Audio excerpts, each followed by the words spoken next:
Okay, we're going to start, I think. We welcome our audience in Europe, the United States, and Latin America. The Peace and Reconciliation Foundation, PARES, is a non-governmental think tank that focuses its action on research on the Colombian armed conflict at the sub-regional level. It is different violent expressions, the process that affect or promote democracy in the country and in the region, urban security, organized crime, and the various social conflicts that shape local and regional reality. We are in this event to talk about the violent security dynamics in Colombia 2 years after the government of Iván Duque and almost 4 years after the signing of peace agreement with guerrilla FARC. This within the framework of the launch of our report, More Shadows Than Lights, recently translated into English. This report and its update, which will be published at the beginning of September in Spanish and English, was made possible by the generous support of the Royal Norwegian Embassy, the Ford Foundation, the Embassy of the Kingdom of the Netherlands, and its translation thanks to the support from the Irish Embassy. For this conversation, we are honored to be accompanied by the Ambassador of Ireland in Colombia, Alison Milton. Welcome, Ambassador. Thank you so much, Daniela, and buenos dias a todos. Good morning and good afternoon, everybody. Thank you so much for being with us in this important launch of More Shadows Than Light. We're delighted to be here, and I personally am so looking forward to the opportunity to discussing its findings with Javier and Giorgio, and also to hear more about the work of the Ford Foundation, which I have to admit I don't know too much about, but also the future research plans of the Peace and Reconciliation Foundation, known as PARES. As you may be aware and hope, the Irish Embassy opened its doors in Colombia a year and a half ago, and when we arrived, like anybody opening an embassy, we asked our colleagues who should we speak to on all of the important themes, and PARES came very, very highly recommended. I then had the pleasure of listening to a presentation of the report in Spanish in the UN verification mission last year, and I was really impressed by the detailed level of analysis of the security panorama in the post-conflict regions of Colombia. I felt that it would be useful and would be certainly very beneficial to have a wider circulation of this report, and hence we responded positively to a request from PARES to translate it. Why did we do that? It's because I suppose we feel that the issue of security in Colombia can often be misunderstood, especially by international actors outside of Colombia. And there's so many nuances and important factors to the security situation in Colombia that's very important to understand. Of course, so much has changed since the original report was published, not just for Colombia, but for the whole world. And we're in unknown times at the moment with COVID-19. But I think this updated report about update on security during the pandemic will be really, really important. And I want to thank PARES for working on that. I look forward to hearing more about that in particular today. A pandemic like COVID-19 brings challenges in any society, and much more difficult again when it's a society that's already going through the challenges of post-conflict, which we know in Ireland very well, and we're happy to share our experiences today. I just want to state very clearly to finish, Daniela, from the embassy's perspective, this session today isn't about looking at the performance of President Duque's administration. It's really about looking at the current challenges around security in Colombia. And we want to very much recognize the work that's been done both by the Colombian government and by civil society actors to confront this extremely difficult challenge, which is difficult in any context. And from our perspective today is an opportunity to reflect on what more can be done by all actors, including how the international community can better support the efforts of the Colombian government. So thank you so much, very much looking forward to the discussion. Thank you, Ambassador. We also have the honor to be accompanied by the director of the Ford Foundation for the Andean Region, Javier Ciurlizza. Welcome, Javier. Thank you very much, Daniela. It is a real pleasure to be with our friends of Fundación Paz y Reconciliación in this conversation about another research that provides an outstanding contribution to analyzing the conflict, the violence, and the territorial dynamics of them in Colombia. Pares has done an amazing work, not only in providing us with information and clear analysis, but also with a specific recommendation that has become a key actor for all of us in trying to both understand and tackle the threats and consequences of violence in Colombia. The Ford Foundation is strongly supporting Pares, as well as many other Colombian partners, and also in the wider Andean region, mostly in Venezuela and Peru. And as we will be discussing in the event, this topic is one of the core concerns of the Ford Foundation, which gears, according to our understanding, around the question on inequality and exclusion in Colombia. So thank you so much again, colleagues of Pares. Very honored to be with the Ambassador of Ireland in this panel, and I'm ready for the conversation. Thank you. Thank you, Javier. We also are going to with Giorgio Londoño, who is research of the Conflict, Peace and Post-Conflict Line of Peace and Reconciliation Foundation, who work in this report. We appreciate your important participation in this scenario of dialogue and reflection. Our panel is going to be divided in 3 topics, and finally we're going to answer the questions from the audience. So I would like to start with Giorgio. Giorgio, what does the More Shadows and Lights report contain, and what are its main findings?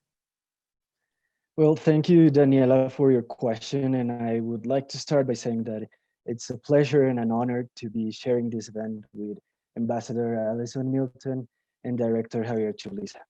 Well, I would like to start by highlighting that the More Shadow Than Light report main objective was shedding light on security dynamics nationwide, but also we were trying to focus in 281 municipalities prioritized by Pares that were most affected by the conflict, and that because of different factors, including inequality, historical conflicts, violence, were critical in terms of security and in terms of implementing the post-conflict process derived from the peace accord.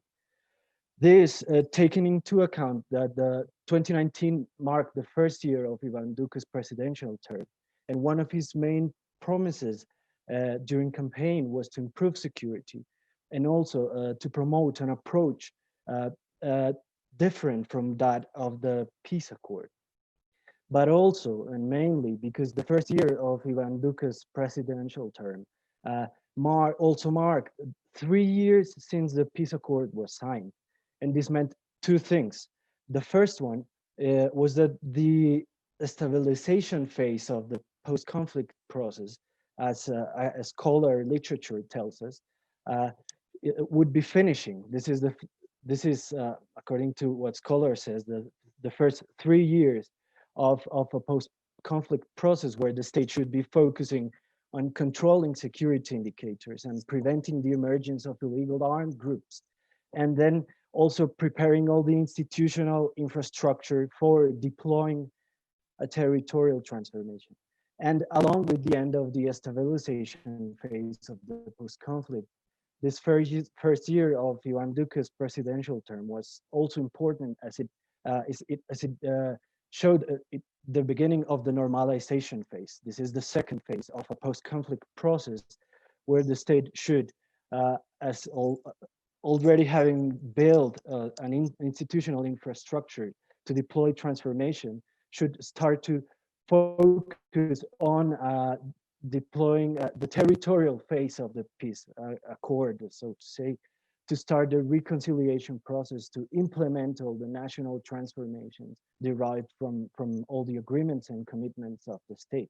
So this first year was very important for those 2 reasons, but then it was also important because we thought that it was necessary to denounce, analyze, and call for an urgent action on critical levels of political violence against social leaders, against ex-combatants of FARC, of the people that signed the peace accord, and then also on electoral violence. We wanted to call attention on what was happening in terms of electoral violence, because 2019 was also the first local election that took place under President Duque, and as we know from Colombian history, local elections tend to be more violent than national elections. So for us, it was important to see what was happening with different social and political actors involved in elections from different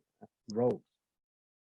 Then, so in terms of data, this report analyzed the behavior of main national violence indicators, kidnapping, what was happening in terms of kidnapping of the number of soldiers wounded in duty, in terms of victims of anti-personnel mines and unexploded ordnance, in terms of forced displacement, on forced recruitment, on forced disappearance, which are important to see how the post-conflict is going, and what are the specific hotspots where the action and security should be focusing. And then we also analyze what was happening with the organized armed groups all around the country, and of course of political violence, what was happening in terms of political violence. And then we also focused on exploring some aspects of the implementation of the peace accord, particularly focusing on what was happening with the illicit crop substitution plan, which is a cornerstone of the implementation because of the history and the current situation of the country in relation to illicit crops. So in terms of findings, in general terms, we could say that we saw that from 2012, this is the start of the public phase of the peace dialogues. There is a consistent decrease on the on a national level of violence indicators, and I would like to stress this idea of decreasing violence indicators on a national level, because as we will see on the local level, this was a bit different. This meant that 2018 had a slight difference in terms of what was happening with the violence indicators, with national violence indicators. This decreasing trend that had been happening from 2012 down to 2017 slightly stopped decreasing, and what we had in 2018 was a slight rise in different violence indicators, particularly, as the report argues, due to growing disputes and a territorial reorganization of organized armed groups in these 281 municipalities where post-conflict action is going to be, is going to be, and was actually critical. Because some of them and most of these critical municipalities for post-conflict were actually as well municipalities that were abandoned by FARC, and this created a gap in terms of power relation and social and political control that this guerrilla used to have in this territory. And the situation had been growing worse because of these disputes again between organized armed groups. And this was worsened by lags that we started to see more evidently in implementation and on what we call a practical inability of the state for reaching these communities with fast and comprehensive institutional presence that is not related with the presence or deployment of armed forces. So this happened in 2018. There was a slight rise. And what we saw by the first year of Iván Duque's presidency was that this decreasing trend reactivated. Indicators were starting to go down again. Particularly, just to mention some examples, kidnapping went down from having a rate of 3,000 cases in the 90s down to less than 120, and in 2020 this number is even lower. It can be even lower. And then in terms of the number of soldiers wounded, we also went from having 3,000 soldiers wounded in 2013. This is after the public phase of the dialogue started, down to less than 900 in 2019. And something similar happened with the number of victims of anti-personnel mines and unexploded ordnance, with forced displacement, and then also with forced disappearance, although it must be said that the downward trend of the violence indicators, when seen from under the lens of forced disappearance, is not as steep as it is with other indicators. Forced disappearance is still really, really high in the country. Just in 2019, information from the Forensic Institute showed that they recorded more than 4,000 cases of forced disappearance in the country, which is a critical situation.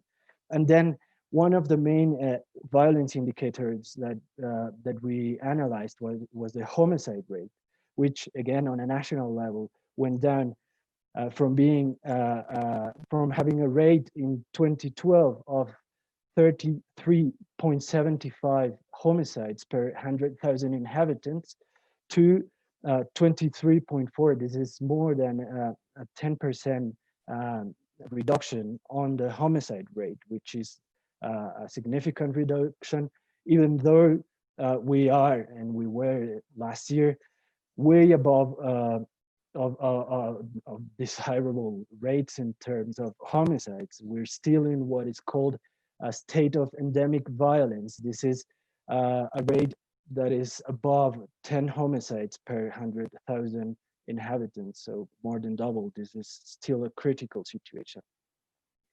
Well, and then, however, when seen through the lens of the 281 municipalities, this indicator showed less positive, and even some of the trends, of some of those decreasing trends reversed.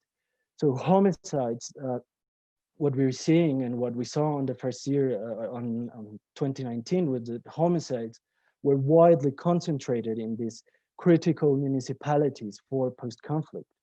The 281 municipalities actually gathered around 30% of all the homicides in the country, despite those places being mostly rural, having a dispersed pattern of population, and not being very populated in terms of the number of inhabitants of these municipalities. And something similar happened with other conflict-related indicators, like the number of victims of anti-personnel mines, forced recruitment, and forced displacement. And then, as has been said in the last couple of days, there was a significant increase that was very worrying on the number of massacres. We were able to record 36 massacres just in 2019, which is a number not seen since 2014, at least. So in general terms, in relation to security, what we saw was that out of these 281 municipalities, 123 had been taken over by armed groups, by organized armed groups. And out of this 123 municipalities, 107 showed that they had significant security problems related to the expansion and consolidation and growing disputes and growing armed confrontation of organized armed groups that was happening in several regions of the country, particularly in those 281 municipalities. So I would say that we have, broadly speaking, two main conclusions in the report. First one is that, this could be actually the main one, is that we concluded that even in an increasingly unstable situation, of growing organized armed groups with growing armed confrontation, the peace process had had a positive impact on violence indicators.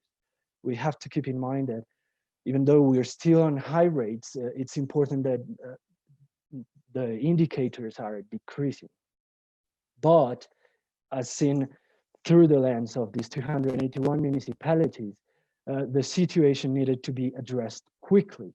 And in this context, Iván's Duque security policy centered on legality and stabilization promoted what we called a one-sided restructuration process of the peace accord, centered particularly security-wise on a military vision of national security, which maintained an old military doctrine that should have changed with post-conflict. First, because it was part of what was agreed on the peace accord. It should be a natural transformation derived from the peace accord, but also because in terms of what was happening with the organized armed groups, dynamics were expected to be different, as the report shows.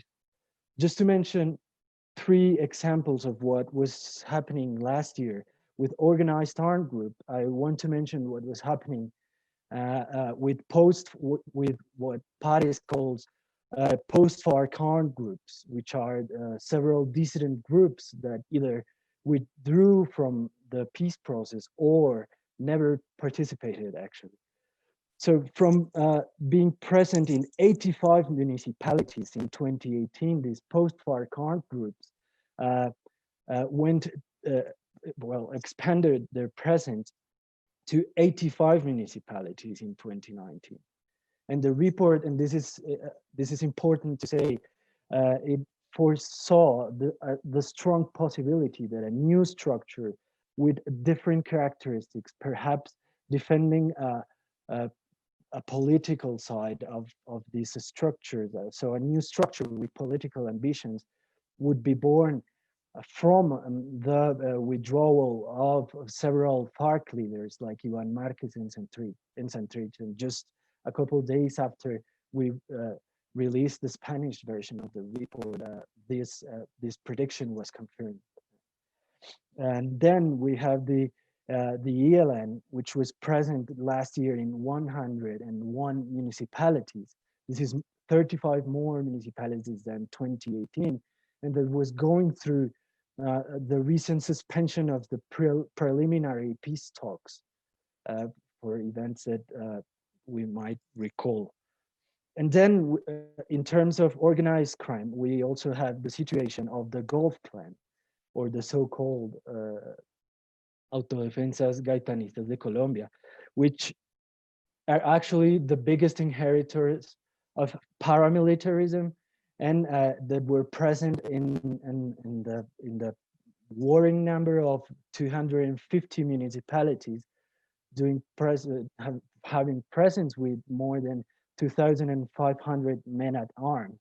So this environment of growing and consolidating organized armed groups was mixing with an also warring context of expansion of different illegal economies, like the illegal gold mining that was growing, that started growing maybe because of the rise in the global price of gold, and then also because the coca crops, the amount of coca crops was not decreasing as drastically as it was hoped for by the government of Iván Duque.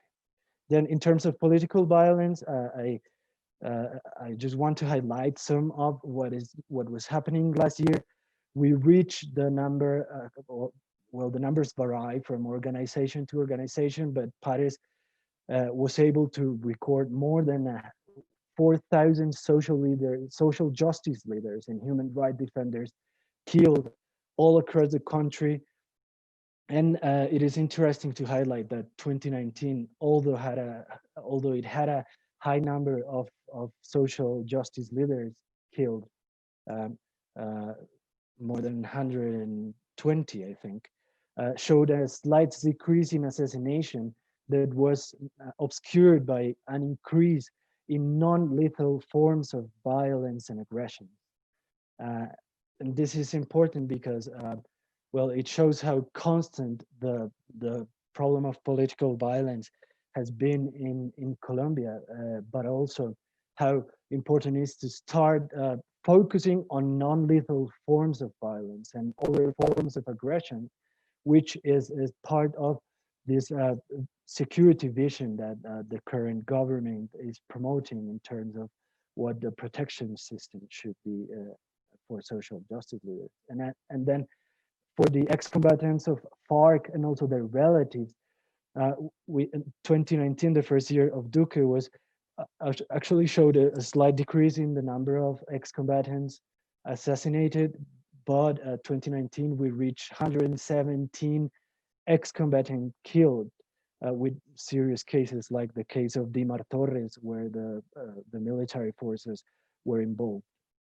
And then, and finally, in terms of electoral violence, we had a rate of one victim every 2 days, and at least 246 victims of electoral violence, which still showed a high, well, a very difficult environment for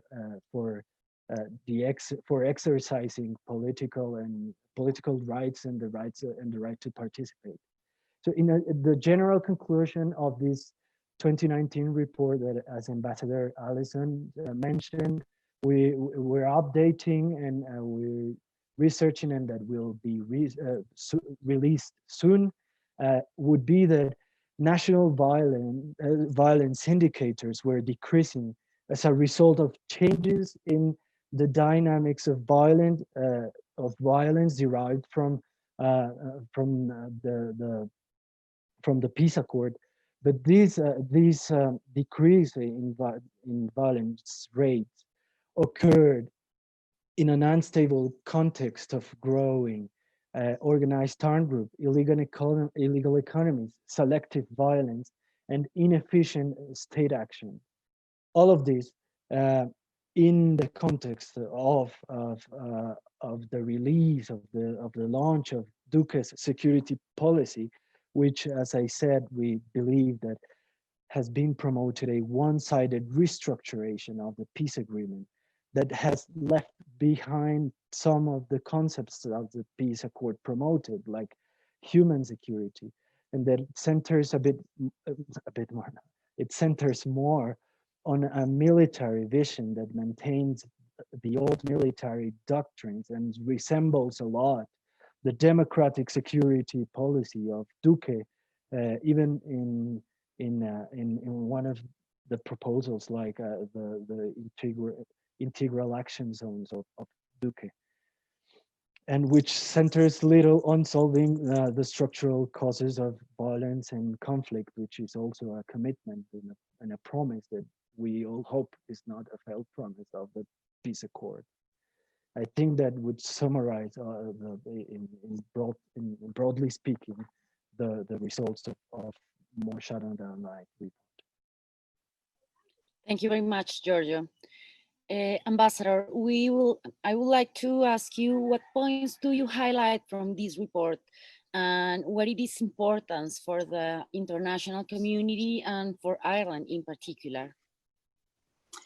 Okay, thank you, Daniela, and thank you, Giorgio, for that presentation. I'm going to take the second question first, if you don't mind, Daniela. As I said in the beginning, and I think there might have been some technical difficulties, so I don't know if everybody heard my intervention, but we opened our embassy here last year, the beginning of 2019, and really a core purpose of our mission is to build on our existing relationship with Colombia, which up until then had been focused primarily on supporting the achievement of peace and stability in Colombia. And we continue very much focused on that in our relationship with the Colombian government, but also, to be very clear, we see Colombia as a country rich in opportunities for Ireland, for investment, for visitors, etc. And we very much recognize that the whole territory of Colombia is vast compared to my small little country, and the importance when you're based here as a diplomatic mission of not just focusing on what happens in Bogota, or not just reading what it says on the front page of one of the newspapers, but actually really to try and get a deep, nuanced and disaggregated analysis of the situation in Colombia. So we do believe that a lot of the analysis that's in this report is very strong. It's based on publicly available information from Medicina Legal often, and it provides us a very detailed and disaggregated analysis. And that's why, as I said, the first time I heard the presentation of the report by your director, Leon Valencia, I was very impressed by it. I mean, for Ireland, why are we focused on peace and stability in Colombia? It's because we want to learn from the process here in Colombia as well, because we have our own history of conflict in Northern Ireland, and that very much informs our emphasis on peacemaking, on peace building, and the consolidation of peace. This is a core part of Ireland's foreign policy, and indeed it's one of the reasons why we put ourselves forward to get a seat on the Security Council, which thankfully we managed to achieve this year, and we'll be taking up that seat in January, and we'll want to, we'll aim to be as supportive as possible to the Colombian peace process. That's certainly our intention. And part of as I said, the important thing, what we feel from the report is that it's very useful in bringing together, as I said, detailed data from the 291 municipalities, but it gives us two aspects. It gives us a macro analysis and a micro analysis. And I think, we have to be really careful not to talk about the issue of security in Colombia in generalities. And indeed not just focus on one policy of government, because as we know, there are many, many very strong and important policies in Colombia. And I think we have to look at the full picture and not just on the generalities. There are many different regions, and as Giorgio said, in each of the regions, there's a very particular context. And I think that's why the differentiated approach that has been taken by government through the Zonas Futuras, for example, is really quite important.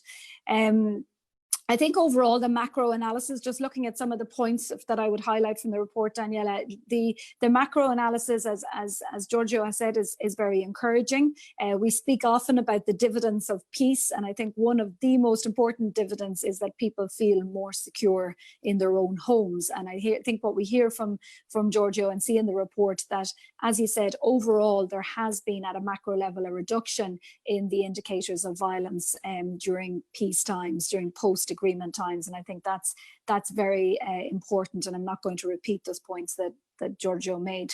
On the other hand, the micro analysis clearly shows that, as Giorgio has said, that in particular in 107 municipalities, that the challenges are vast, and we have to recognize that. And there's many different splinter groups of criminal groups active in those areas, and it has been very difficult. We know that the security challenges are mostly as a result of takeovers, subsequent territorial disputes by criminal organizations and illegal armed groups, and the expansion of illegal economies. And I think, when I sat down and read this report again, and I'm sure it's the same for many of you, what we see is that the insecurity dynamics, excuse me, in Colombia show that economics, our money, our access to money is the key driver of violence in any context, and that's what's happening in these 107 municipalities. So I think for this reason, governmental initiatives like the Comprehensive National Crop Substitution Programme, and indeed the territorial development plans, known in Colombia as the PEDETs, are essential in diversifying income opportunities for rural populations. How do we de-escalate this violence? The best way, one would imagine, reading all of the analysis, not just this report, is to provide alternative opportunities, livelihood opportunities for the many young people and indeed all people involved in these activities. So I think it really does prompt us all to analyse how to look at increased investment in these areas most affected by violence, and how to promote more sustainable livelihoods. And I think there's a real opportunity now with the implementation of the PDETs, and I think what we need to look at is how do we continue to support the implementation of these plans, in particular in this period where we're dealing with a global pandemic and a difficult situation in Colombia in that regard. Obviously, as Giorgio mentioned, strengthening the presence of the state in a post-conflict environment is the same in any country. It's always going to be necessary, and it's always going to be a challenge. And I think, it's creating the conditions for the state to be able to re-enter some of those municipalities. That, of course, is more difficult the more there is an increased number of criminal groups. So how can we support the intensifying of the state presence in these regions that are still struggling? That's what I think we need to look at as the international community. I think we focus a lot on the effects of the violence, the results of the violence, and we need to focus on that, but we also need to focus on how we can strengthen and support the state in increasing its presence. Another point that I'd like to emphasize from Ireland's experience is the importance in any post-conflict environment of building and maintaining trust between society and the state. And again, that's a very difficult thing to do after a conflict such as what's happened in Colombia, or indeed in Ireland. And I think, the importance of the state's actions reflecting the needs of the people in communities is critical to trust building. And I think that, again, there comes the opportunity of the PDETs, where we had, as I understand, over 250,000 Colombians in rural communities in these 281 municipalities, or the post-conflict municipalities, involved in the process of elaborating the PDETs. And those PDETs identified the needs of the communities. And I think now it's focusing on implementing those with the continued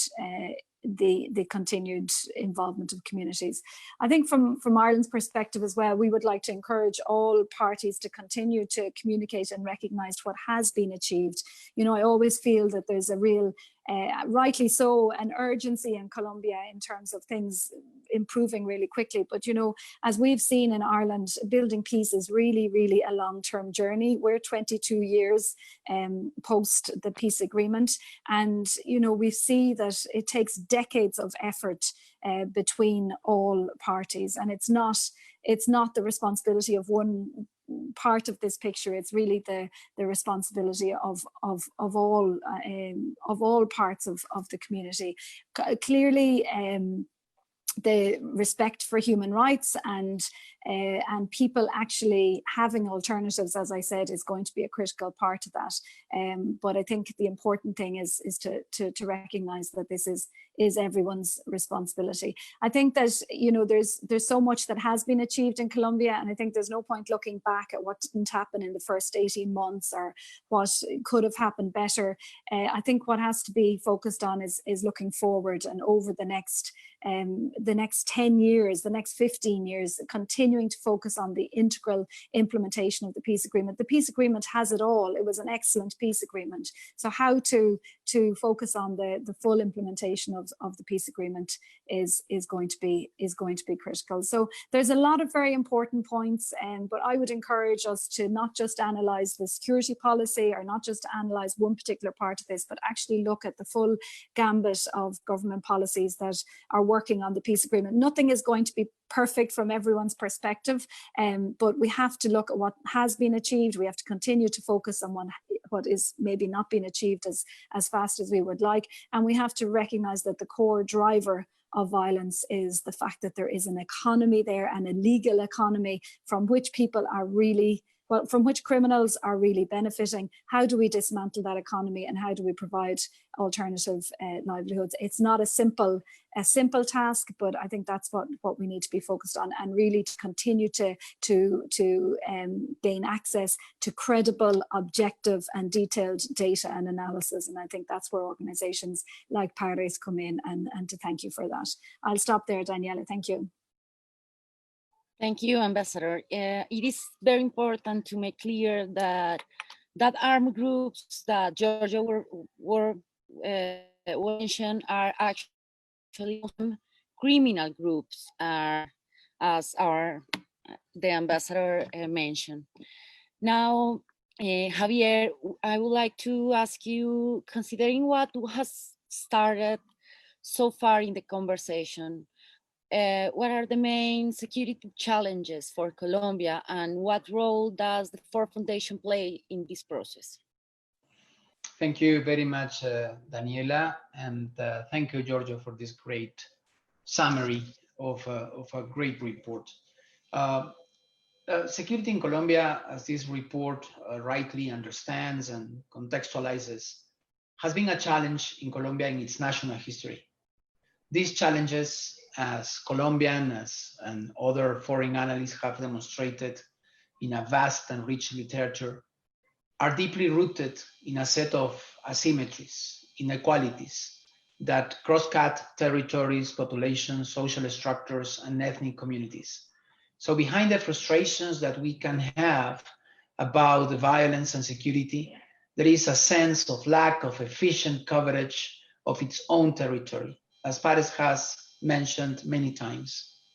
The peace agreement between FARC and the government of Colombia represented for Colombians and for the world a window of opportunity to tackle these challenges and to tackle this absence of the state. Its comprehensive nature reflected correctly on the complexities of a long and cruel and intractable war, the last of the 1960s guerrillas in Latin America. However, the ambition and scope of the peace agreement was probably one of its main weaknesses. Trying to address the unequal land distribution, reforming the entire rural system, guaranteeing political activity of the opposition, including ethnic communities into a new concept of development, bringing truth, justice, reparation, and reconciliation, and producing an effective and short-term disarmament, demobilization, and reinsertion of former combatants were all components of a fantastic plan. The problem is that this plan collides with another challenge of Colombia, the deep gap between wishes and realities, laws and implementing measures, aspirations and budgets. It is not that the peace aspiration is wrong, and I tend to think that those who question this scope are frequently more interested in discrediting the process than in any other purpose. But even during the talks in Havana, there were voices, even within the negotiating team, who alerted about the expectations opened both for the parties and for the public. One of those ambitions was that the peace agreement was going to bring the end of all forms of violence, or at least the setting up of better conditions to put an end to these violences. While the dismantlement of such a powerful force as FARC was and is a remarkable achievement, we are still in Colombia very far away from sorting out the divide between a violent context and the rule of law, a violent rural area, and modern cities. And COVID-19 has done everything but reducing violent activities that groups can evolve more quickly than any strategies of the security forces.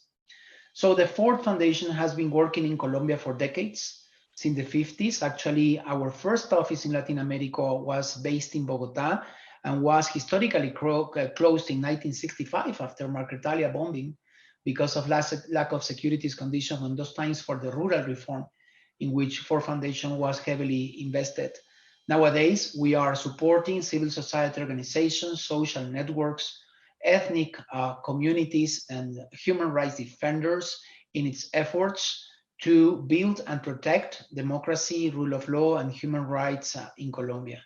We are heavily supporting the transitional justice system, particularly the Truth Commission, because we believe that any change, including the lack of presence of the state and the need to tackle violence, has to depart from a entirely new narrative of what the conflict is, what does it mean for the Colombian population, and what can be done about it. So the concept of guarantee of non-repetition that these transitional justice mechanisms are working on are deeply related to the researches such as the one that Pares is presenting to us. Because understanding violence and understanding violent actors, we will be able to build these barriers that Colombia needs urgently to strengthen and to consolidate. Thank you very much, Javier. Well, the Peace and Reconciliation Foundation will publish a book entitled What the Pandemic Took from Us, where the social, economic, political, and security dynamics during the pandemic analyzed. This research, a new security balance will be presented that coincides with half of the term of the office of the President of Colombia, Iván Duque Márquez. George, what is the balance of the 2 years of the Duque government in terms of violence and security and its relationship with the peace agreement? Well, Daniela, again, thank you for your question. And broadly speaking, I would say that most trends are stable in relation to what was happening in 2019. And by stable, I should say that security indicators are still decreasing, apparently, most of them on the national level. So, for example, the number of homicides in the first months of 2020 has been lower than it was in relation to 2019. And something similar, we've seen that something similar has happened with the number of victims of anti-personnel mines and unexploded ordnance, although where the regions where this where victims of anti-personnel mines have been recorded are growingly concentrating in areas with presence of armed groups that have inherited some of the violent strategies of FARC guerrilla, or either by presence of the ELN, that should be said. And something similar has happened with kidnapping, which is on its way to disappear practically. So far, I think we've been able to record something like 30 or 40 cases of kidnapping, and well, it's still going down. The indicators are going down. Nonetheless, and in regards to what's happening in terms of human rights, we've seen at least 3 dynamics that are critical and that have been that are important and that have been protagonists, sadly, during 2020.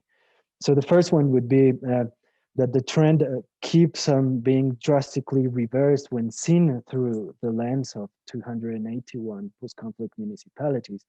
And as Ambassador Alison Milton mentioned, it is very important that in this new phase of the post-conflict process, in this stabilization phase of the post-conflict process, the implementation of the peace accord and the security policy focuses on a territorial approach that understands differences between territories. And it is particularly preoccupying that the number of homicides that are occurring in these 281 municipalities keeps concentrating in this territory, even more so than it happened in 2018. So now more than 30%. We reached the 30%, the amount of 30% of the homicides concentrated in 2019, and we're above that average this year. And then the way massacres are occurring, and we just saw what happened yesterday, for example, in Cali, where 5 young Black youths were murdered in a neighborhood that was actually a place where victims lived, and that was the victim not just of criminal violence, but from historical and structural forms of exclusion and marginalization. And so, as we've seen in several media, massacres have increased by 30% in the last 2 years. And something similar is happening with forced displacement, particularly in regions where armed confrontation between organized armed groups are actually are active and going on. And finally, I would like to highlight that in terms of violence and security, the 2 years of Duque have been marked by this strong problem, this critical problem of political violence, of violence against social leaders, against ex-combatants of FARC and their relatives, and in electoral times against different actors participating on elections.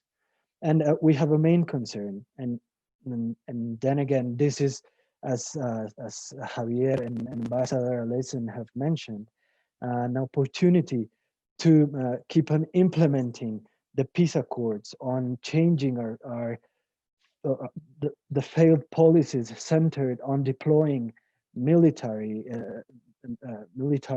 forces, on only doing that. The peace accord, one of the advantages, one of the innovations of the peace accord is its integral approach to a human security that understands that the structural causes of violence and conflict need to be addressed.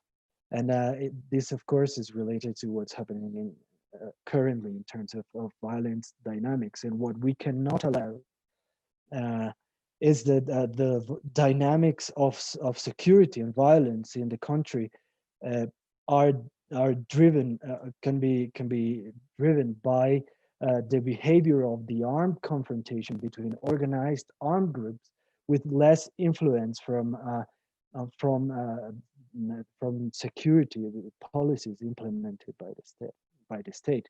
And we're actually really concerned in this sense with the way that legitimacy of the state, which is also a cornerstone of conflict processes, along with building trust and reaching territories abandoned or never actually related with directly with state action. So we're concerned with legitimacy, with what is happening with the legitimacy, particularly of the armed force. We see that action is widely centered on deploying armed force, as I said, and we're concerned with recent and actually constant appointments of questioned officials for by scandals of corruptions, by unlawful persecution of political persecution, and then also by the recent scandals on human rights violation that include very serious crimes like forced disappearance, homicide, collective rape. This is something that needs to be addressed drastically and urgently, as if we intend to have a peaceful post-conflict and a process of the state reaching communities with a comprehensive approach that extends further from the militarization, so to say. So that's what I would say about the 2 years of Duque. Thank you, Giorgio.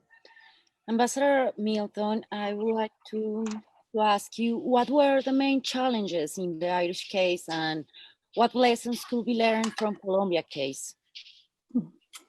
Thanks, Daniela. That's both an interesting but also a difficult question, because I think we all know that no two conflicts are the same. Their causes differ, their expressions differ, their peace agreements differ, and of course the aftermath differs. However, we do recognize that there are some commonalities, and I think that's what we're always here to share and explore.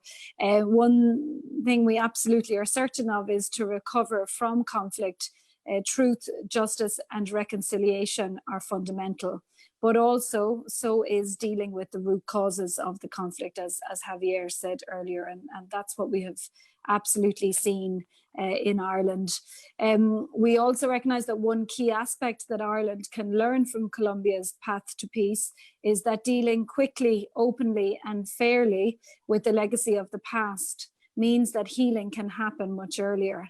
And I know this will come maybe as a surprise to many Colombians, but what has already been achieved in terms of truth, justice, and reconciliation in Colombia is somewhat ahead of what we've managed to achieve in our 22 years. We've come very far, but in 22 years since our peace accord, but there are many still unresolved issues. We refer to them as legacy issues. And you know, we feel that the system of truth, justice, and reconciliation and non-repetition that Colombia has established is really an example for the rest of the world, and we hope to learn from it. Having a very comprehensive agreement, as others have said, as Colombia has, is an immense advantage.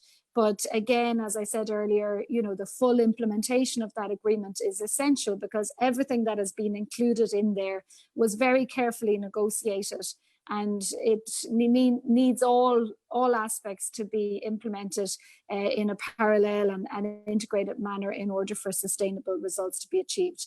I think we also have to recognize that not everything is included in that peace agreement, and there are many policies of government addressing other aspects that will also hopefully support peace in the longer term. Again, you know, as we said, all peace processes require time and sustained political engagement to really study and solve the drivers of conflict. And I think the Colombian case has showed us the importance of maintaining all of the actors engaged, and in particular the fact that the FARC is still committed to the peace process is a really important aspect of the Colombian process, and that needs to be sustained in order to prevent new waves of political violence. The different reincorporation projects led by ex-combatants with the active participation of victims and community members also represent a really positive example of how to deal with the legacy of violence and reconstruct communities affected by conflict. So these are some of the things that we look to Colombia for. We've had some very good experience with reincorporation ourselves, but it has been far from perfect. And again, that's where we hope to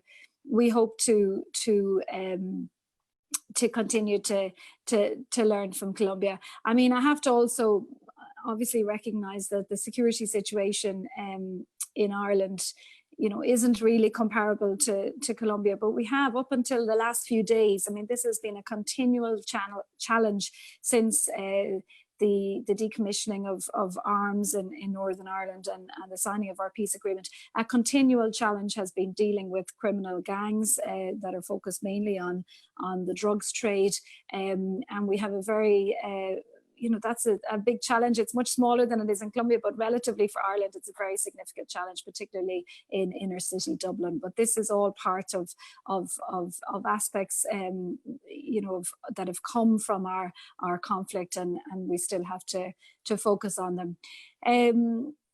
But I also thought it was worth saying, even though the security challenges aren't our most prominent challenges maybe at this moment, but we also have seen, for example, how an unexpected external event such as Brexit, what we have seen in recent times, has had that can have a wide-ranging impact on peace in our Ireland. And if we didn't have the institutional framework built by the Good Friday Agreement, you know, the whole process of Brexit would be much more difficult for Ireland. The fact that the Good Friday Agreement rested on the assumption that both Ireland and the UK would remain remain as part of the EU. This created quite a challenge for us, and I think that's that the focus on the Good Friday Agreement in recent years and months during the negotiations around Brexit have really showed the importance of maintaining the focus on the peace agreement and recognising all of the aspects of the peace agreement that are important for sustainable peace. But as there are unintended negative consequences of a peace process, there are also unintended positive consequences of investing in peace building. And I thought it was important and relevant to mention today that had COVID-19 hit my little country 25 years ago, we wouldn't have had the deep institutional relationships we have with Northern Ireland, which we have today. And this has allowed us to coordinate a response to the outbreak of COVID on the island of Ireland. And it's returning back to, I think, one of the very first points that maybe either yourself, Daniela, or Giorgio made about the importance of building that institutional framework from the very beginning and sticking with it, even though it's difficult. And we've certainly had, one step forward, two steps back during the years, but the fact that we've had this strong institutional framework has allowed us to have a coordination and a response to this pandemic that we wouldn't have been able to have in 25, 22 years ago. So, I mean, I think the focus should be, all of us working together. And again, just to state on behalf of Ireland, and I think on many of my colleagues from the international community, we're in Colombia for the long term. We know from our own experience in Ireland how important it is to have sustained engagement from the international community. We want to help the Colombian people and the Colombian government to improve the security situation. I think there's more we can do in terms of dismantling some of these illegal economies, as we said earlier, also strengthening the presence of the state. So please let us know how we can help. The whole issue of maintaining dialogue, maintaining discussions, keeping an open mind, everybody playing their part, these are all essential aspects as we all keep our focus on what were the root causes of the conflict in the first place and how can we resolve those. So thank you so much.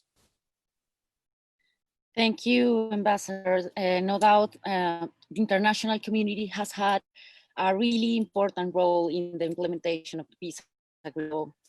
Thank you for sharing with us your experience. Considering the situation in Colombia and the different experience worldwide, what are the elements that should be prioritized for overcoming political violence and reconciliation in Colombia? Thank you very much, Daniela. I'm experiencing some difficulties with my internet, so let me know if you cannot hear me. So, as it has been said very clearly by both Giorgio and Ambassador Milton, the peace agreement in Colombia was exceptional and an example to the world in terms of its scope and its ambitions. The implementation of the peace agreement and the post-conflict have, however, been a bit more normal than any other country. If you take a look only in Latin America, there hasn't been any country that has gone through transitional processes that have been totally immune of serious problems coming out from how to put an end to violence or the implementation of the agreement, or just the political dynamic that brings new and more compelling urgencies, delaying and postponing the implementation of the agreements or thinking on transitional mechanisms.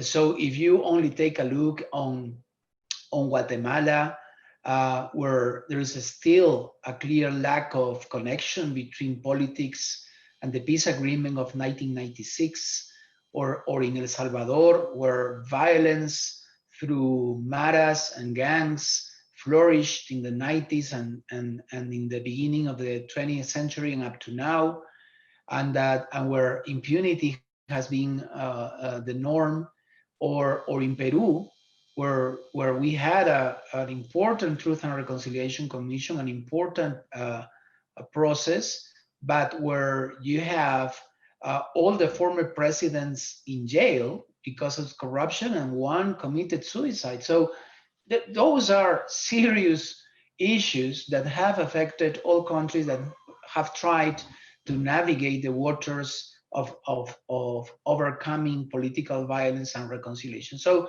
regarding Colombia, as it has been said, it is much easier to put an end to different kinds of violence, it is easier to put an end to political violence than to put an end to all kinds of violence. And violence in Colombia, as Pares has evidence in its very valuable work, is closely linked with the dynamic of illegal economies. In this sense, Colombia is now a bit more aligned with what is taking place in other Latin American countries, such as Mexico or the Northern Triangle in Central America.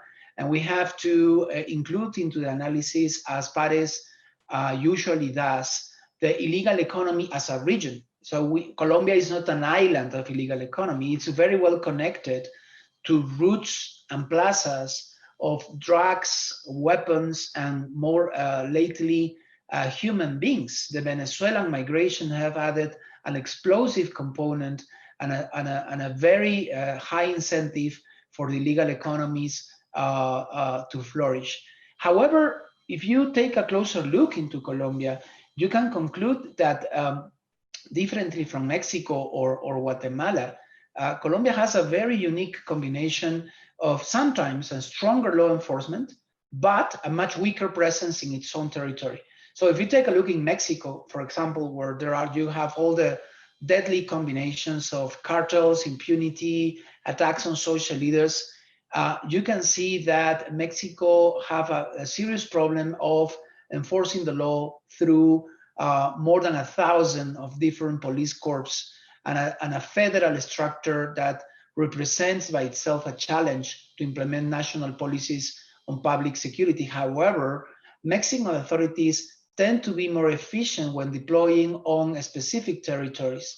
The geography of Colombia, of course, conspires against this efficient presence.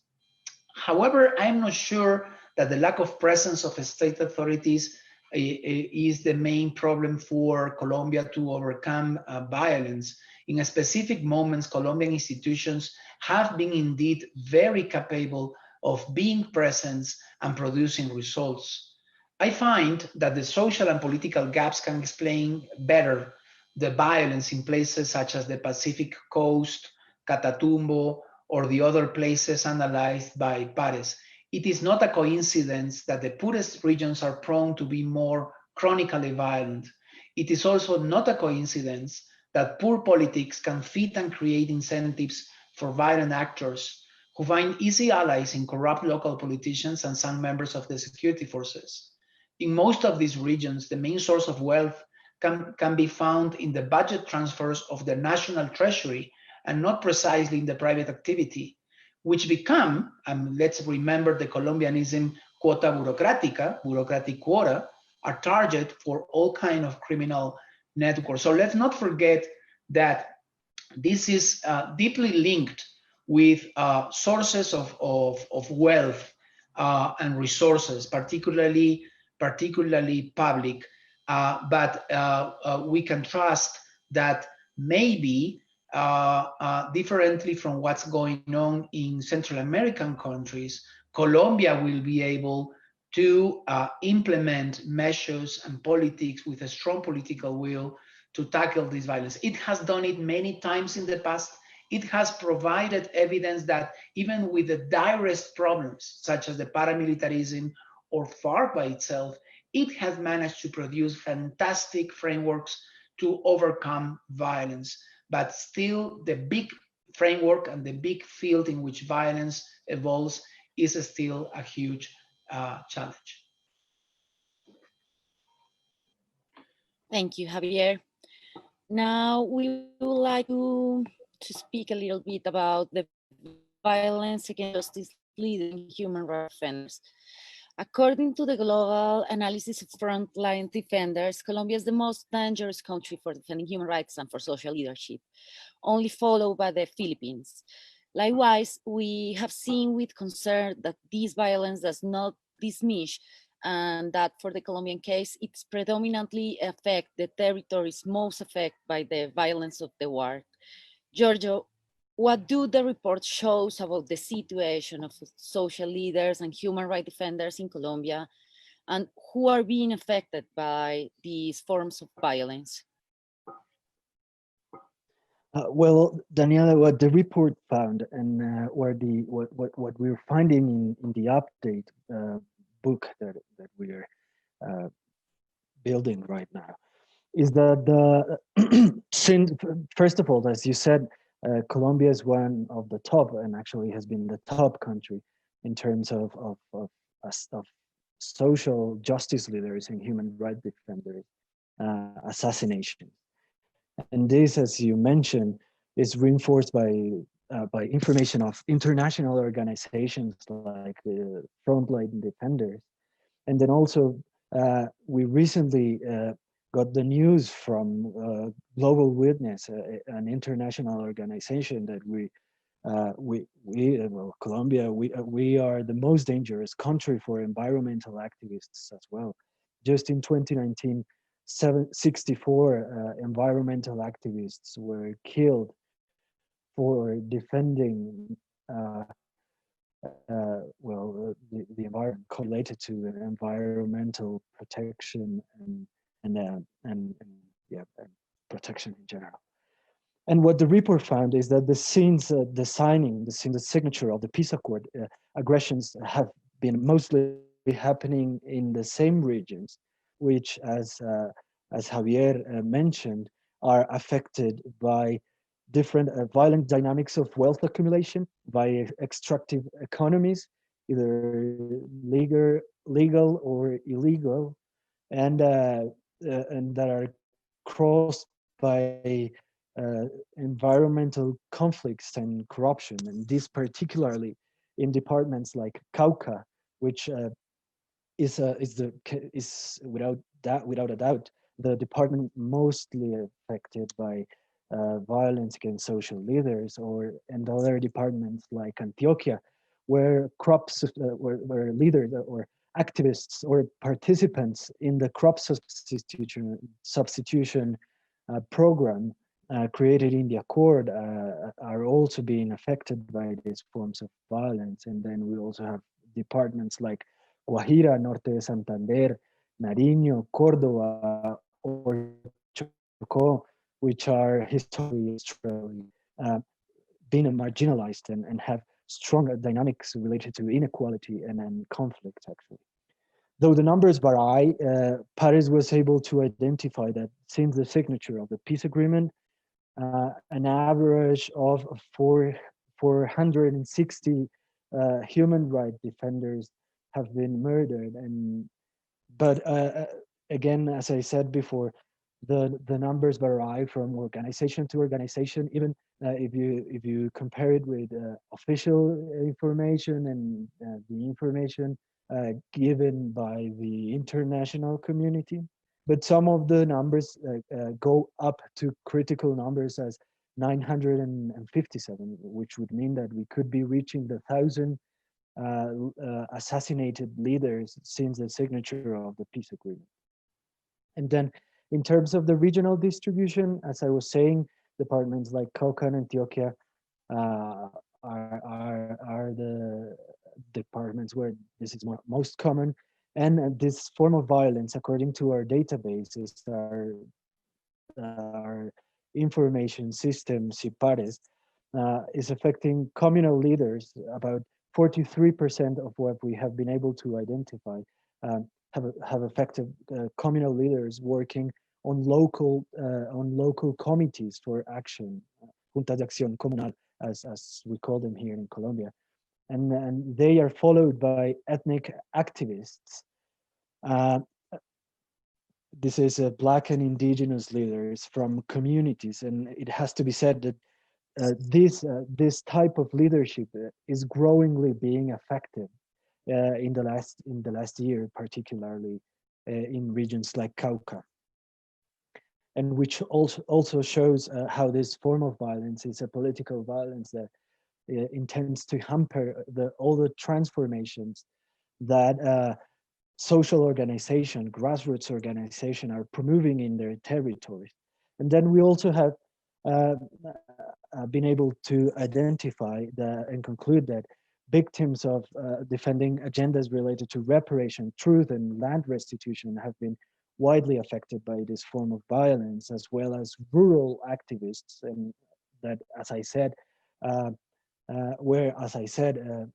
we should include the crop substitution leaders that have been widely affected in regions like Bajo Cauca, Antioqueño, in the department of Antioquia, where we also identify a strong presence of criminal organizations like the Gulf Clan that are actually consolidating and growing stronger. In 2020, as a footnote, in 2020, we've been able to trace an increase of more than 1,000 men in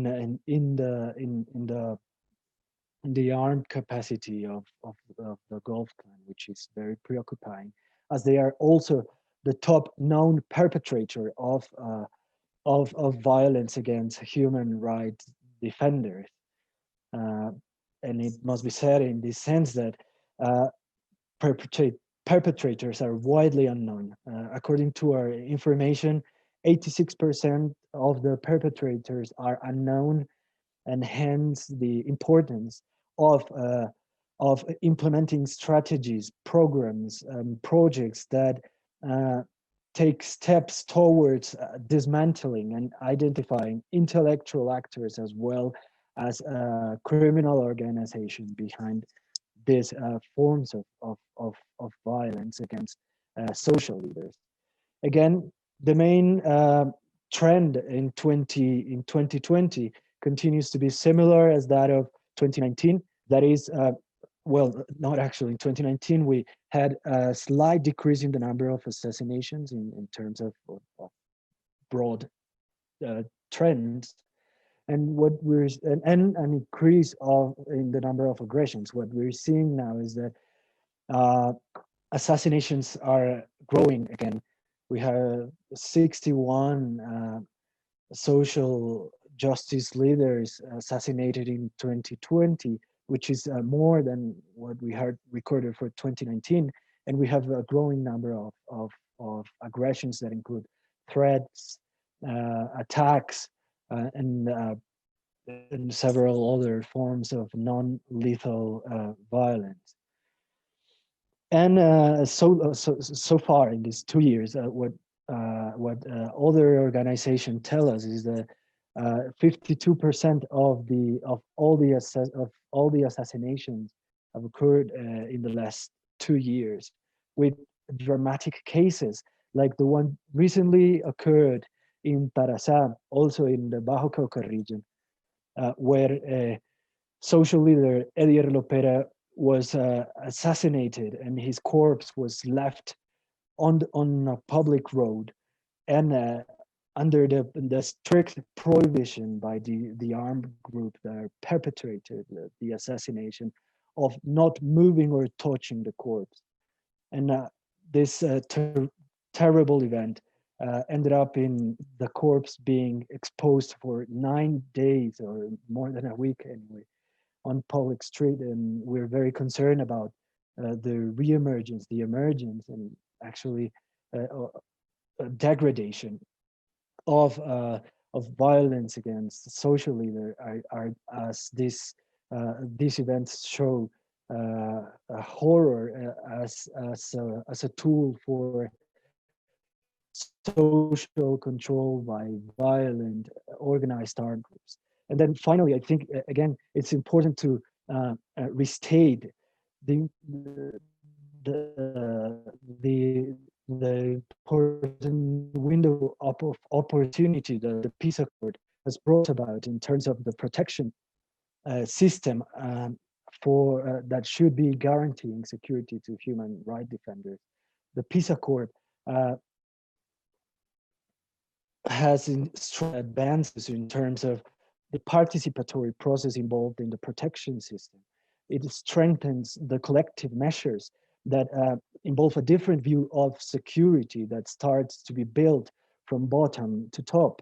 And these are very important that they involve strengthening the communal and social capacities to face the risks of violence against or social organization and human rights defenders.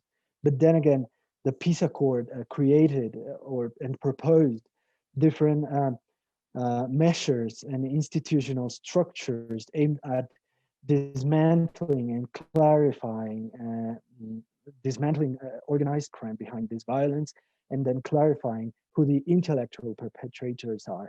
Because so far we've seen that the state is advancing much more in identifying and prosecuting material authors, but we're less advanced in terms of what we know about intellectual perpetrator, and this is very important for Colombia. That, I would say, is the current scenario of violence against social leader. That, as I said before, is one of the main issues regarding violence and the conflict dynamics in Colombia. Armed confrontation. Thank you very much, Giorgio.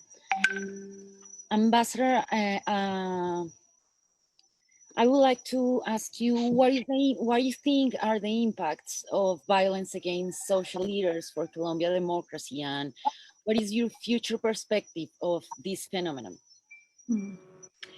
Thanks, Daniela. I think Giorgio has very comprehensively addressed this question, to be honest, and he really, what he sets out there is of extreme concern. I mean, I think this issue around the killing, the harassment, threatening and killing of social leaders, human rights defenders and ex-combatants is an issue that's acceptable to nobody, and it's very, very unfortunate in a country like Colombia, which has such a strong democracy through so many decades, that it has been currently eroded by this situation.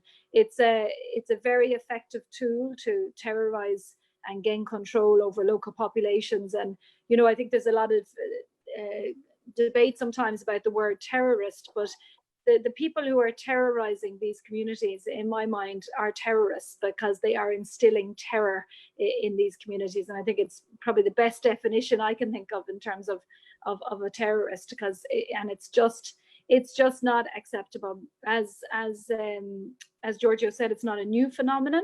In some ways, it's been made worse by the peace accords, and maybe it's a very difficult time that has to be lived through in order to reach those dividends of peace that we spoke about. But it is the bravery and commitment of the people behind these statistics that really is what we have to note today and to value. And I just think the persistence of violence against them, the fact that they continue to do their work, I mean, I'm constantly awed by their courage. Social leaders, members of these juntas comunales that Giorgio spoke about, continuing to defend the rights of their communities in the face of these extreme levels of violence is really inspirational. And I have to say, some of the most important and the moments that I'll treasure most in my time in Colombia so far is the meetings that I have had in various parts of the country with these human rights defenders and social leaders. So I really want to give them a shout out. I'm not really able to comment that much on what the future looks like. All I know is that the essential, remarkable work done by the Defensoría del Pueblo in recent years, and I know our current defensor is on his coming to the end of his term, but the work that's been done by the Defensoría del Pueblo, supported by some of the international organizations like the UNHCR, OHCHR, the ONU Derechos Humanos, as is known in Colombia, is really so important. The work that the government has been doing on the Plan de Acción Oportuna which articulates the state response in terms of prevention, protection and investigation, is extremely important. We've seen really good results from the Fiscalia, or the Attorney General's Office, maybe is the correct definition in English, in recent times. Impunity has to be done away with. It has to be clear that there are consequences for this terrorizing of communities. So the work of the Fiscalia, the work of the Defensor del Pueblo, the work of the various government organizations, there's a whole architecture of organizations and policies and people focused on this subject. The balance between prevention and protection and investigation is important. And I think as the international community, we have to balance our support across those three aspects based on the demands from, or the requests from government and from civil society.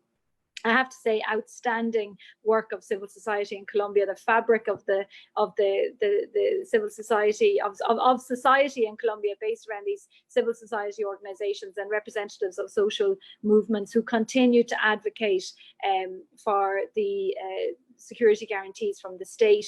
I think that's really, really important work, and this work needs to be valued, and these organizations have to continue to have a platform to speak on, and I think they do, and we would encourage them to stay engaged. The Ireland, the EU, all EU member states, the UN, we will all maintain our commitment to this work of social leaders, human rights defenders. It's a critical part of any democracy. It's important in any of our societies. Ireland is very much supporting the campaign of the EU on Defendamos la Vida, or We Defend Life, and that aims to protect and make visible defenders and social leaders that are advocating for the respect of human rights. But every time I focus on that aspect of defending the work of the human rights defenders and the social leaders, we have to look at behind them, what are the structural issues, the issues around violence, etc., that make their work particularly difficult, and we also have to continue to focus on that. So, you know, I can't look into a crystal ball, unfortunately, but all I can say is the work of the civil society actors in Colombia, the work of individual social leaders, human rights defenders. Yes, they say it's the most dangerous country in the world, but perhaps it's also the country with the bravest human rights defenders, the most persistent, the most resilient, the vibrant civil society space. I've worked in many countries, and what I see in Colombia in terms of the vibrancy of the civil society space, this is a gift that Colombia has, and I think the resilience that exists amongst those leaders in civil society needs to continue, and we will do all in our power to continue to support the work of the Fiscalia, continue to support government in its efforts, and definitely to continue to support all of the organizations, including civil society. Thanks, Daniela. Thank you, Ambassador. Javier, finally, I would like to ask you, the countries most affected by violence against this population are the countries of the Global South. What do you think is a common factor of this violence, and how can this be reflected in the Andean region? Thank you, Daniela. I understand we're running out of time, so I will be very brief in this last question. Just to point, sorry. So just to say that in times of COVID, what we are witnessing is the deepening acceleration of social dynamics that pre-existed to the pandemic. This is true for political dynamics, like the crisis of democracy, and also on the relation between violence and social structures and political structures. Unfortunately, what we are seeing throughout Latin America is that violence, and particularly against social leaders, human rights defenders, has increased. In some countries, coming out of repression and curtailment of civil rights, in a region such as Latin America, which has been a sanctuary of democracy for some time. So the achievements of our democratization process are in danger. But on the other hand, as governments must deal and tackle the huge challenge of the pandemic, investing the few resources they have and expecting nothing else but recession, the resources available for public order diminish. The resources in Colombia for the peace agreement and for implementation of the peace agreement are less available now than before. So in that context, social and environmental leaders, human rights defenders, become the only serious obstacles for many of the groups trafficking with all kinds of goods to flourish. And the consequences we can see them every day, unfortunately, in Colombia. The protection of social leaders was the major and most important test of the implementation of the Havana negotiations and the peace agreement. And we have to say that Colombia so far has failed in this. There is no other way to say it. And Colombia, again, is not alone in this. We have that problem in Mexico, in Guatemala, in Peru, in Brazil, increasingly with environmental leaders. So this is not a Colombian unique phenomena, but obviously in Colombia, the dimension and the intensity of the attacks are inadmissible, and things need to change. So how to change? Ford Foundation has been and is engaged in a deep conversation with all the NGOs internationally working with human rights defenders, UN mechanisms, the Inter-American Commission on Human Rights, and others, trying to identify the 3 or 4 things we have to do together. And those are, first, we have to know more and better. Information is not accurate enough. There are very different numbers and figures according to the source you use. Second, we need to understand better the context in which these numbers take place. And to that end, Pares is making a huge contribution to understand the roots and causes of these attacks. Third, we have to work on the judiciary and on the prosecutorial system, so impunity can be overcome, and special courts and special prosecutors are appointed, so investigations are facilitated. But the fourth and the most important one for us, and the most difficult to achieve, is how to raise the political cost of each of the killings and attacks on human rights defenders. That is the portion that we many times forget, because no matter what we do in knowing what's going on, or the context, or prosecuting those responsible, if the government and the public institutions don't feel that the attacks on human rights defenders is a problem, because they can live with it. I mean, it's being as always. So we won't have a structural reaction. And again, Colombia has proven that when it has political will, as it happened with dealing with the paramilitarism, or even combating the guerrillas, it can bring results. It can bring institutions working together. But there is a lack of political motivation to do it, because social leaders don't matter, because they are on the fringes of our society. We have to change that. We have to change the narrative. We have to work together. There are great initiatives, such as the one that some media outlets develop to give the floor to social leaders as opinion leaders. That's a great step, and we have to do much more on that. Thank you. Thank you, Javier. I would like to highlight what I think is the main conclusion of this panel conversation today. Actually, Colombia has a great peace agreement that focuses not just on finish the direct violence, but it causes. So I think we all agree that we have to keep implementing the peace agreement, and it is a long road. So we should keep our actions on this. To finish, I would like to hear some maybe words from the ambassador.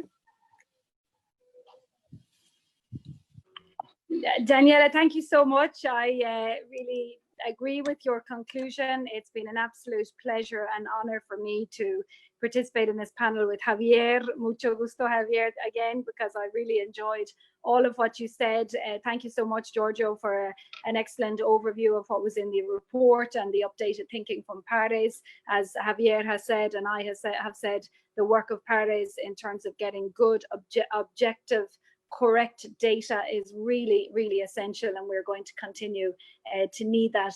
Daniela, I was hoping, if you didn't mind, if I could just have 1 minute to maybe finish with a quote from a very, very important Irish peacemaker who died just 10 days ago, from John Hume. And I was looking at it earlier and I thought, you know, this is actually quite apt. So John Hume had an excellent way with words. And I think what he says about Ireland could be so easily applied also to Colombia. So if you allow me, I'm going to read his quote, starting with, this is John's words: "I want to see Ireland as an example to men and women everywhere of what can be achieved by living for ideals rather than fighting for them, and by viewing each and every person as worthy of respect and honor. I want to see an Ireland of partnership where we wage a war on want and poverty, where we reach out to the marginalized and dispossessed, where we build together a future that can be as great as our dreams allow," unquote. And I just want to tell you that during this conference, John's daughter, Mo Hume, who works a lot in Colombia, actually liked one of the tweets. So I think it's very special. I feel that John is with us here today, one of the most important peacemakers in the world. Thank you so much to Pardes for having me participate in this. I've really enjoyed it. Thank you, Ambassador, for sharing with us your knowledge, and thank you for all the audience that has followed us through this hour and a half. Thank you, Javier, to accompany us in this conversation, and Giorgio. I think someone from the audience made a question, so I don't know if someone wants to answer. It is, who are these intellectual actors that Giorgio, I think, mentioned? FARC, ELN, or Narcos?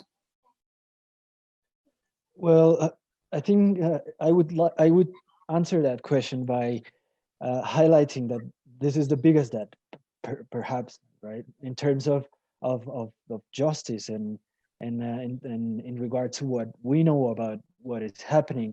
There is a massive debt in terms of who of what we know about who they are. Well, but so far it's not just one actor; it's several actors, included, of course, criminal organizations like the Gulf Clan.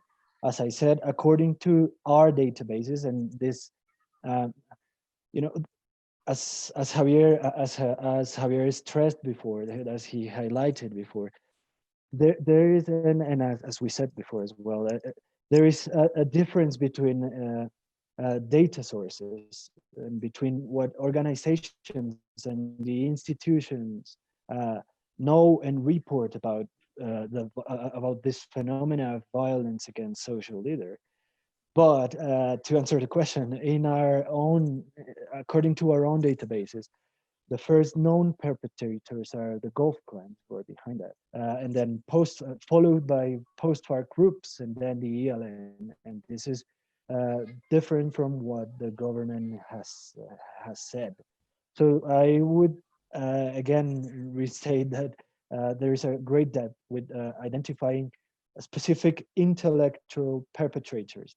What we could say is that the people behind these these violent processes of wealth accumulation and people related to illegal economies, people interested in hampering and in hindering the growing protagonism of social leaders and social organizations in and promoting and building transformations in their territories. I don't know if that answered the question, but yeah, so thank you very much, Giorgio.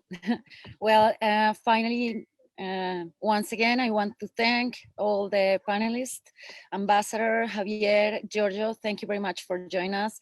And thank you for the support to the translation and the report itself from the Ford Foundation and the Ireland Embassy. So thank you to Iran. I think we finish this conversatory.